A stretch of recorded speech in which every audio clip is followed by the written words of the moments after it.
네, 시청자 여러분. 다른 주제도 좀 살펴보죠. 이 홍어라는 거 있지 않습니까? 이 홍어가 인터넷에선 다른 의미로 쓰인다는 거 알고 계셨습니까? 이 중앙선거관리위원회가 지역 감정을 유발하는 인터넷 댓글 처벌 법안을 추진하고 있다고 하는데요. 이와 관련해서 얘기 좀 나눠보도록 하겠습니다. 새롭게 또 양지열 변호사 자리 함께해 주셨습니다. 안녕하세요. 안녕하세요. 자, 변호사님. 이게 이제 중앙선관위가 이 지역 감정을 유발하는 글들을 뭐 인터넷 같은 데 올리면 이제 과태료 200만 원을 부과하는 네. 이런 지금 방침을 추진하고 있는 거죠? 예, 예. 그렇습니다. 이게 왜냐하면 예. 이게 뭐 선거랑 도대체 이게 지역감정 조정이나 무슨 말씀이냐 할 수 있겠지만은 예. 사실 정치적 의사 표현이 바로 그 선거가 그 장이 아니겠습니까? 그래서 어떻게 보면은 그냥 지역 감정을 하는 게 아니라 뭔가 선거 결과에 영향을 미치기 위한 것이고 법적으로 엄밀히 따지면은 이제 특정 누구를 떨어뜨리고 누구를 붙일 것인가를 특정되지 않았으니까 예. 선거 운동으로까지 볼 수 없지만 넓게 우리가 광의로 보면은 사실 이런 것도 결국에는 선거와 관련된 일이기 때문에 예. 선거관리위원회가 이번에 특별의 조치에 네. 그렇게 나선 것이죠. 그러니까 이런 거죠. 지금 지역별 지역 감정 조장 비하 그 글들이 어떤 게 해당이 되느냐면요. 시청자 여러분 보시죠. 이 강원도 같은 경우는요. 강원도 감자국 이거 안 됩니다 이제. 예. 그리고 충청도, 네. 멍청도, 그다음에 전라도, 전라도 뭐예요? 홍어, 그리고 경상도? 경상도, 개쌍도 괴상. 이런 말씀은 안 된다는 겁니다 이제. 그래. 예. 그런데 이거 한번 따져봐야 돼요. 그러니까 지역 감정을 조정하는 저런 용어들은요, 정말 자제를 해야 되는데, 지금 선관위에서 하겠다는 이 법안이요, 공직선거법 개정 법안을 내겠다는 거예요. 근데 지금 현행 공직선거법에 보면요, 허위 사실을 유포하거나 타 후보에게 심각한 명예훼손하면요, 다 조사해서 처벌하게 돼 있어요. 예. 근데 그러면 말이에요. 충청도를 멍청도라 했다고 집어넣고 전라도를 홍어라 해갖고 집어넣고 하면요.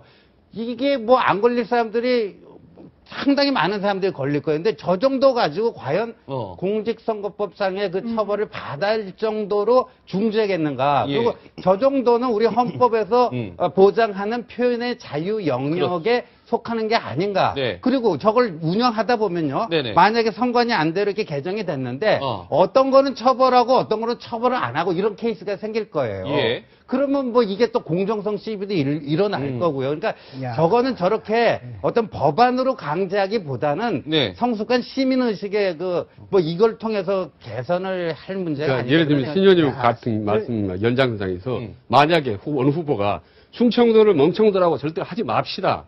앞으로 경상도는 개쌍도라고 저는 말하지 않겠습니다. 이렇게 하면 어떻게 단속할 거예요? 네. 아니, 이게 그렇게 볼 건 아니고요. 단속 가능한가요? 헌법상에 네. 표현의 자유라는 권리만큼 사실 헌법이 직접적으로 해서 이건 제한할 수 있도록 표현하고 있는 권리도 없어요. 그러니까 무슨 말씀이냐면 다른 권리들과 달리 표현의 자유는 오히려 다른 사람의 명예를 해친다거나 공공질서나 사회 윤리에 어긋난다고 보면은 이건 제한할 수 있다고 하고 있고요. 그렇지. 표현이라고 하는 것은 그 표현 자체를 벌하자는 그런 말씀이 아니라 말씀하신 것처럼 강원도를 그렇게 부르지 맙시다라고 할 때 그냥 표현만 썼을 때 처벌하겠다는 게 아니고 네. 그 표현의 이면에 어떤 사고가 들어있는 걸 아하. 가지고 과태료를 부과를 하겠다는 거고 네. 그거는 예를 들어서 뭐 유럽이나 미국 쪽에서 추진하고 있는 것처럼 예. 일종의 혐오 범죄처럼 네네. 야 이게 단순히 말 한 번 이런 게 그치는 게 아니라 저게 어떤 사상을 가지고 야 이게 지역 감정을 조장한다는 어떤 것들이 충분히 쌓였다고 볼만할 때 그때야 형사처벌도 아니고 과태료를 생각해 보겠다 이런 그 거죠. 판단을 네. 선전이 선관위에서 하는 거 아닙니까? 선관위에서 하고 자의적으로 할 수도 있는 아니요 거 아니에요? 행정처분이기 때문에 행정처분에 대해서는 만약에 불복할 경우에는 다시 법원으로 갈 수 있죠. 네. 2중 3중 안전자 한마디 하죠. 그런데요, 한마디 합시다. 네. 심지어 전 의원께서 정치인 출신이 됐으니까 상당히 관대하게 보시는데 지역 감정 조장 저거 정치인들 책임이에요. 자기들이 필요로 해가지고 조장시키고 한 거 아닙니까? 그래서 그걸 규제하자는 데 대해서 심지어 전 의원께서는 굉장히 관대하게 뭐 이렇게 말씀하시는데 여북하면 중앙선관위가 저런 논의를 하겠으면 네. 그거 해야 되는 겁니다. 네, 지금 그래서 대표님께서 구체적으로 뭘 어떻게 표현하는가에 대해서는 논란의 여지가 있습니다만은 지역감 조장하는 댓글 규제해야 돼. 오늘 아침에 동아일보 보셨어요? 우리 같은 사람은 피가 끓어.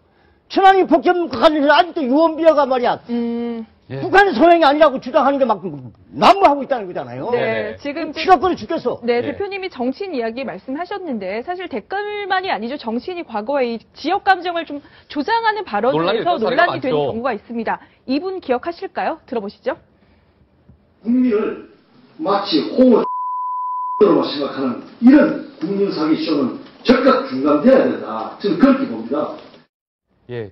지금 당시에 2012년 11월에 문재인 안철수 단일화 협상을 이제 비판하면서 김태호 새누리당 최고위원이 홍어 X라지 그 어느 정도의 논란이 아니, 그럼 제가 한번 물어볼게요. 이제 김태호 의원의 저 발언을 그럼 처벌을 할 것인가 말 것인가 아주 구체적으로 따져보자고요. 근데 저거를 전라도 비하 발언을 했으면 처벌 가능하다. 예를 들면 근데 김태호 의원한테 당신 왜 이 말을 했어? 아 나는 그냥 만만한 거라는 의미에서 홍어 X라고 표현했을 뿐이야. 네. 전라도를 비하할 어떤 그 의도나 목적도 없었다. 이런 식으로 얘기하면 그걸 누가 어떻게 판단할 거냐 이거예요. 그럼 그러니까 어떻게, 예. 어떤 미국의 어떤 뭐 차별 금지법이나 이런 거는 분명 어떤 행위로 나타나는 어떤 객관적 기준이 분명하니까 예. 그걸 가지고 어떻게 처벌할 수가 있는데 네. 이런 지역 감정 조장은요 아주 미묘하게 아다르고 어다르고 해서 뭐 굉장히 다양한 케이스가 생깁니다.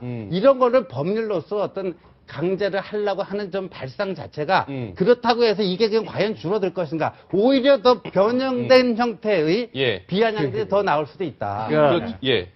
김대중 대통령하고 이 회사하고 유일하게 한 번씩 복분자로 맞자는 하는 때가 바로 이제 홍어를 먹을 때고 네. 또 아시다시피 이제 홍어는 삼합하고 그래서 유명한 전라도의 어떤 고유의 음식인데 네. 세월이 흘러서 요즘에는 경상도 사람들 다 잘 먹습니다. 이 지역을 초월해서. 네. 근데 이런 어떻게 보면 지역 감정의 상징이나 다름없는 음식이 예. 지역 감정의 어떤 악용의 소재로 사용되고 있고 이거를 법적으로 처벌을 한다라는 것이 네. 악용될 소지가 너무 많지 않나. 그런데 근데 법적 처벌을 한다는 것도 형사처벌만이 처벌이 아니고 견책, 경고 뭐 이런 식으로 하는 방법이 얼마든지 있으니까 그거는 네. 그레이드 자체는 논의의 대상이고 예. 지역 감정 조장하는 비하 댓글을 규제하겠다는 방침을 논의를 할 수 있는 겁니다. 어떤 레벨, 어떤 수준을 처벌할 것이냐 하는 것은 논의를 할 수 있지만 자. 꼭 근데 교도소에 집어넣어야만 처벌합니까? 네. 근데 이 정치권에서요, 이 지역 감정과 관련된 논란이 됐던 사례가 좀 전에 김태호 새누리당 최고위원뿐만이 아니라 여러 차례 있었습니다. 시청자라면 아마 이거 들으시면 이러실 텐데 그 육성도 한번 직접 준비했는데 들어보실까요? 글쎄요, 뭐 충청도에서 그렇게 후보가 나오는데 이렇게 호남분이 이렇게 계속 하잖아요. 여보세요. 그러니까 속상하니까 그런 겁니다. 죄송합니다. 호남분이 누가 그랬어요? 아까 보니까 다 그 호남분 같던데요. 참 형편없는 그 말 취소하세요 지금. 네, 취소합니다. 죄송합니다. 웃으면 안 되는데. 어이없는 웃음이 나오죠. 그래서 예. 이제 저도 이제 예로 들어놓으니까 저러한 것들을 이제 대표적인 것들을 넣으시니까 그렇지 사실은 저렇게 전반적으로 봤었을 때 직접적으로 어느 지역을 겨냥해서 한 발언이라고 생각될 때 예. 밤 얘기하면서 음식 먹다가 너는 홍어를 좋아해 아니면 나는 홍어 못 먹어 이런 차원의 얘기는 그렇죠. 아니라는 거죠. 예. 그러니까 예. 이게 결국에는 모든 범죄가요. 아까 이제 신 의원님 고민하신 것처럼 야 그럼 말만 갖고 어떻게 아냐 그러는데 모든 범죄가 어차피 머릿속에서 일어난 걸 모르잖아요. 그러니까 다른 정황들을 놓고 그 사람이 얼마나 그걸 반복적으로 썼느냐 아니면 무슨 얘기를 하다가 그런 얘기가 나왔느냐 이런 것들을 살펴봐야겠죠. 예, 네. 알겠습니다. 하여튼 선관위도 뭐 이런 지역 감정 발언의 기준과 처벌 수위를 앞으로 좀 더 구체화 해 나간다고 하니까 좀 잘 지켜보도록 하겠습니다. 오늘 네 분과 함께 다양한 주제에 대해서 말씀 나눴습니다. 잘 들었습니다. 고맙습니다. 고맙습니다. 감사합니다.